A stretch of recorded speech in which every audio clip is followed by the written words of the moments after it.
চিংড়ির জন্য নিয়ে নিয়েছি এখানে 1 বাটি এঁচড়, নিয়ে নিয়েছি 500 গ্রাম চিংড়ি, নিয়ে নিয়েছি এখানে বড় বড় দুটো পেঁয়াজ কুচি করে, নিয়ে নিয়েছি এখানে আদা রসুনের পেস্ট, এখানে দুটো বড় আলু টুকরো করে কেটে নিয়েছি, নিয়ে নিয়েছি এখানে 1.5টা মতো টমেটো।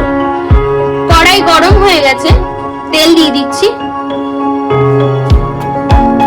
তেলটা গরম হয়ে গেছে, এর মধ্যে দিয়ে দিচ্ছি চিংড়ি মাছগুলো।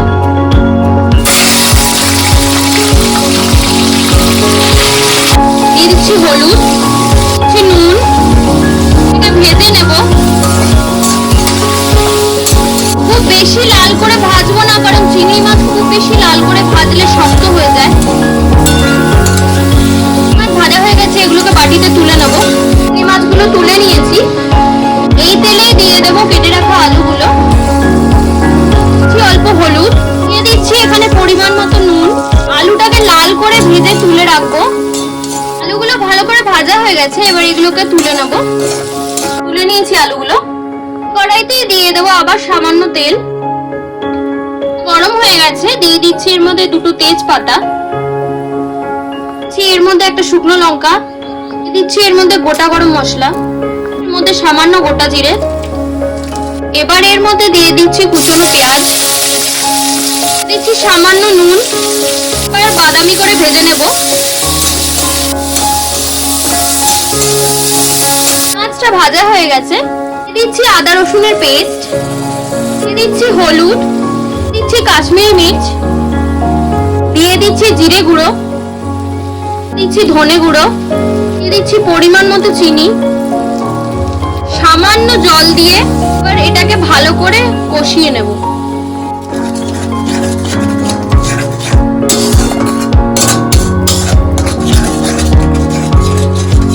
দিয়ে দিচ্ছি কেটে রাখা টমেটো, দিয়ে দিচ্ছি চিংড়ি মাছগুলো। চিংড়ি মাছের সাথে ভালোভাবে মশলাটা কষাবো, যাতে চিংড়ি মাছের ফ্লেভারটা পুরো মশলাটার মধ্যে ঢোকে। গ্রেভির সাথে চিংড়ি মাছটাকে ভালোভাবে মেশাবো, যাতে গ্রেভিটা ভালোভাবে চিংড়ি মাছের মধ্যে ঢোকে, আর চিংড়ি মাছের জন্য গ্রেভিটা আরো ফ্লেভারটা এনহ্যান্স হয়। এই পর্যায়ে দিয়ে দিচ্ছি সেদ্ধ করে রাখা এঁচড়, দিয়ে দিচ্ছি সামান্য নুন, সাথে এবার এঁচড়টাকে ভালো করে মিশিয়ে নেব। এঁচড়টাকে হাফ সেদ্ধ করেছিলাম, এখন ভালোভাবে বাকিটা সেদ্ধ করে নেবো মশলার সাথে কষিয়ে। দিয়ে দিচ্ছি ভেজে রাখা আলু,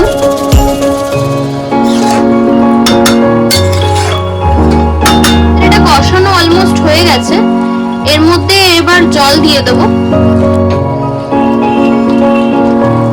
ভালো করে জলটার সাথে মিশিয়ে ঢাকা দিয়ে দেবো।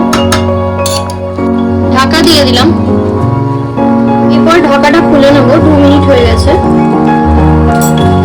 দেখুন কি সুন্দর রং এসছে। আমাদের অলমোস্ট এঁচড় চিংড়ি ডান।